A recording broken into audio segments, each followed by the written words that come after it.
Delight IAS पर आप सभी का एक बार फिर से बहुत बहुत स्वागत है। तो मुखर्जी नगर में काफ़ी ज़्यादा हलचल देखने को मिल रही है। इसको लेकर ना केवल स्टूडेंट्स के मन में बल्कि कोचिंग इंस्टीट्यूट के मन में भी एक बहुत बड़ा द्वंद्व चल रहा है कि एक्चुअल में अब क्या होने वाला है। मेन चीज़ ये है, आप लोग जानते हैं कि ये घटना हुई उसके बाद से मुखर्जी नगर को लेकर ये बातें उठने लगी कि यहाँ से कोचिंग्स जो हैं वो शिफ्ट करने वाली हैं। उस बात में काफ़ी हद तक सच्चाई भी है, लेकिन अभी लेटेस्ट अपडेट्स क्या हैं? क्या ऐसा कुछ होने वाला है या इसको लेकर कोई बदलाव की चीज़ें दिख रही हैं? कौन से ऐसे सिग्नल हैं जिससे आप लोग एक आइडिया लगा सकते हैं अपने एडमिशन्स को लेकर, अपनी तैयारी को लेकर, है ना? तो जो बच्चे यहाँ पे अभी रह रहे हैं, जो किराए के रूम वगैरह में रहते हैं, तो उनके मन में ये है कि क्या अब हमें रूम छोड़ देना चाहिए, है ना? इस तरह की जो सिचुएशन है, उस सिचुएशन से निकलने के लिए ये वीडियो आपको काफ़ी हेल्प करेगा। तो डिटेल में हम लोग थोड़ा सा इस बात पर चर्चा कर लेते हैं। इशू आप लोग जानते हैं, ओआरएन में, है ना, राउज आईएएस में 3 बच्चों की मौत हो गई थी और उसके बाद से इवन उससे पहले एक बच्चे की बिजली से मौत हो जो है डेथ हो गई थी, जान चली गई थी। तो सिचुएशन बहुत ज़्यादा क्रिटिकल हो गई थी, है ना?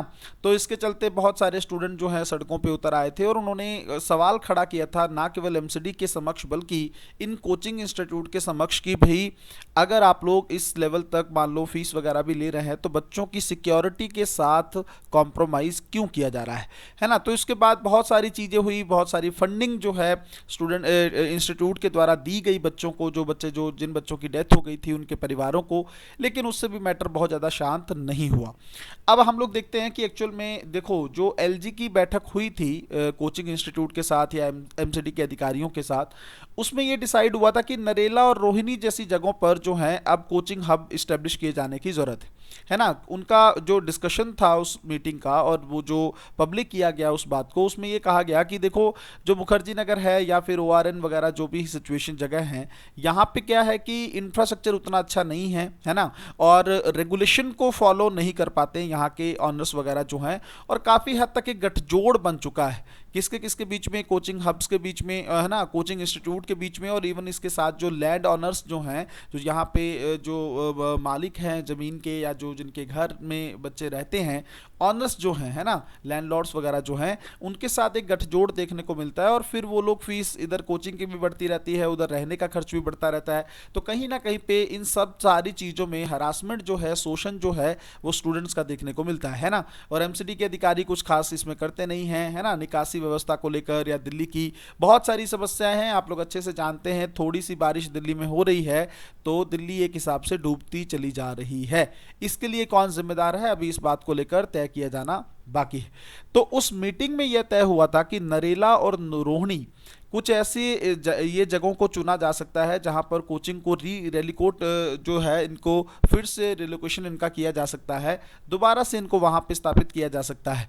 ठीक है, इससे क्या होगा कि थोड़ा सा यहाँ पर नया इंफ्रास्ट्रक्चर प्रिपेयर हो जाएगा, है ना? और यहाँ की अवसंरचना थोड़ी बेहतर है, रूल्स भी प्रॉपर तरीके से जो है फॉलो होते हैं, पानी को लेकर कोई समस्या नहीं है, या आग वाली जो चीज़ें कोचिंग इंस्टीट्यूट में देखने को मिले थे, फायर इंसिडेंट्स, उस तरह की घटनाएं भी यहाँ होने की संभावना थोड़ी सी कम है।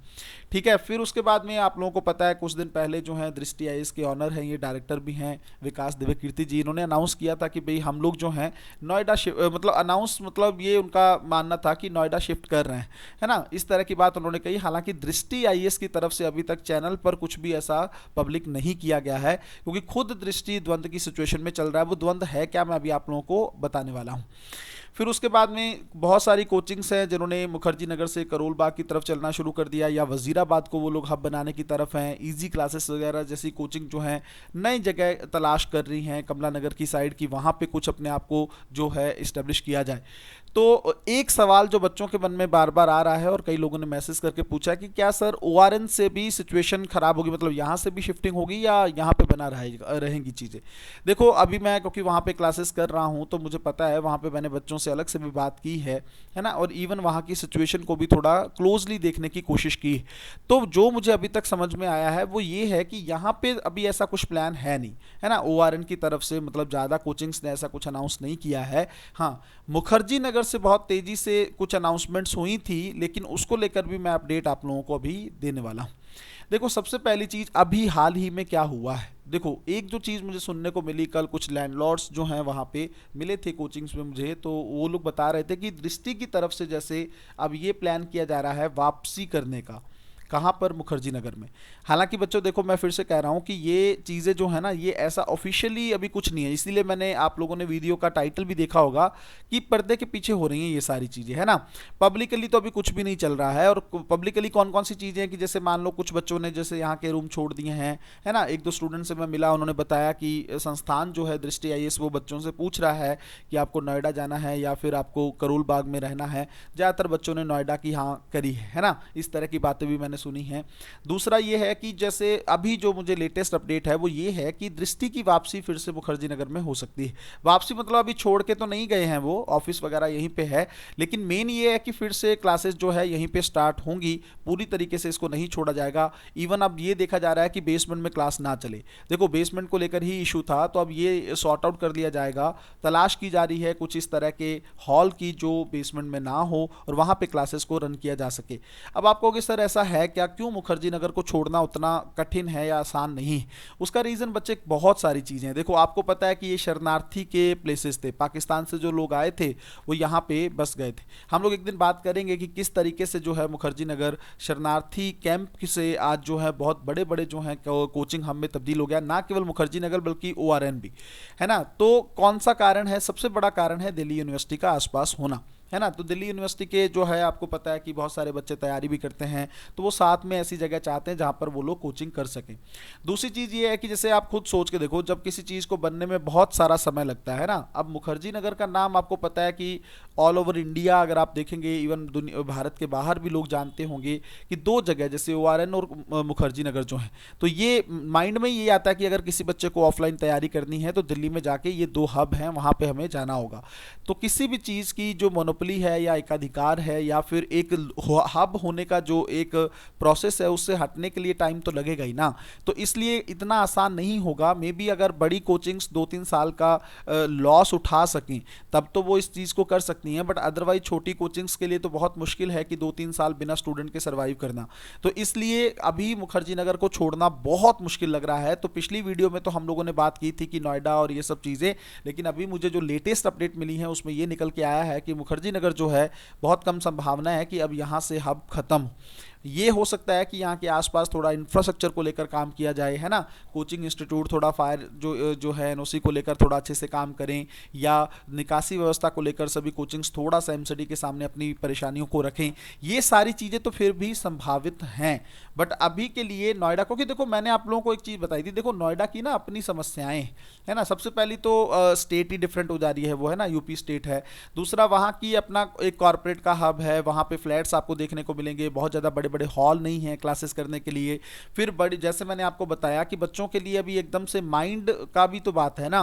आपका माइंड सेटअप बना हुआ है मुखर्जी नगर को लेकर, या यहाँ पे आप रह सकते हैं, एक कंफर्ट जोन आपका यहाँ पे देखने को मिलता है, वो वहाँ पे शायद उतनी जल्दी ना बन पाए, है ना। ऐसा नहीं है कि नहीं बन पाएगा, बट आप खुद सोचिए ना, मानव होने के नाते हमारा व्यवहार क्या होता है, हम अपना घर छोड़ पाते हैं जल्दी? नहीं छोड़ पाते हैं ना, समय लगता है हमें उसको चेंज करने में। उसी तरीके से ये प्रोसेस में भी स्टार्ट हो चुका है, धीरे धीरे करके इसको अंजाम दिया जाए, लेकिन समय लगेगा इस चीज़ को लेकर। तो जो भी बच्चे तैयारी करके आना चाहते हैं, मेरा सजेशन बस आप लोगों के लिए ये है कि जहाँ पे भी आप रूम वगैरह लो, है ना, रहने के लिए थोड़ा सा इधर उधर थोड़ा आसपास दूर देख सकते हो, जहाँ पे थोड़ा सेफ्टी वाला सीन हो, एक तो सबसे बड़ी चीज़। दूसरा, जहाँ पे भी आप जिस कोचिंग में भी आप एडमिशन लेने जा रहे हैं, उस कोचिंग का थोड़ा सा आप इंफ्रास्ट्रक्चर को जरूर देख लें कि वहाँ पे थोड़ा सा जो एंट्री कितने गेट्स हैं या एग्जिट के कितने गेट्स बने हुए हैं, इस तरह की चीज़ें, या फायर एनओसी को लेकर वहाँ पे वर्क है कि नहीं है। इसका मतलब सबसे इंपॉर्टेंट, देखो बच्चों, आपकी जान है ना। अगर जान है तभी जहान है, तभी चीज़ें हो सकती हैं। पढ़ाई तो फिर भी हो जाएगी, लेकिन कहीं ना कहीं पे अगर आपके स्वास्थ्य को नुकसान हो गया तो आपके परिवार को भी बहुत ज़्यादा समस्या होगी। मैं आप लोगों के दर्द को बहुत अच्छे से समझ सकता हूँ, है ना। तैयारी आज हम पढ़ा जरूर रहे हैं, बट एक समय तक हम खुद एक एस्पिरेंट रहें। तो इस चीज़ को मैं बार बार कहता हूँ कि बच्चों के साथ या उनकी सिक्योरिटी के साथ, उनकी सेफ्टी के साथ बिल्कुल भी समझौता नहीं किया जाना चाहिए। आप लोग जो हैं इसी तरीके से मेहनत करते रहिए। बहुत सारे प्रोग्राम डिलाइट आईएएस पर चल रहे हैं, हैं, मेंटोरशिप प्रोग्राम चल रहा है, बहुत अच्छे से 2025 के लिए तैयारी करवाई जा रही है ना। कंप्लीट प्रिपरेशन आप मेरे अंडर कर सकते हो अगर आप चाहते हो। बहुत अच्छे से क्लासेस चल रही हैं, अभी बहुत जल्द जो है वहाँ पे भारत का भूगोल शुरू होने वाला है, तो आप इस नंबर पे कांटेक्ट करके मुझसे बात कर सकते हो। दूसरी चीज़, अभी इसको लेकर अगर कोई अपडेट आता है तो मैं जल्दी ही आप लोगों के साथ शेयर करूंगा। टेलीग्राम आप लोग फॉलो कर सकते हो, लिंक उसका डिस्क्रिप्शन में दिया हुआ है। मिलते हैं अगली वीडियो में, तब तक अपना ध्यान रखें, अपनी पढ़ाई को बहुत अच्छे तरीके से करते रहें। बहुत बहुत धन्यवाद।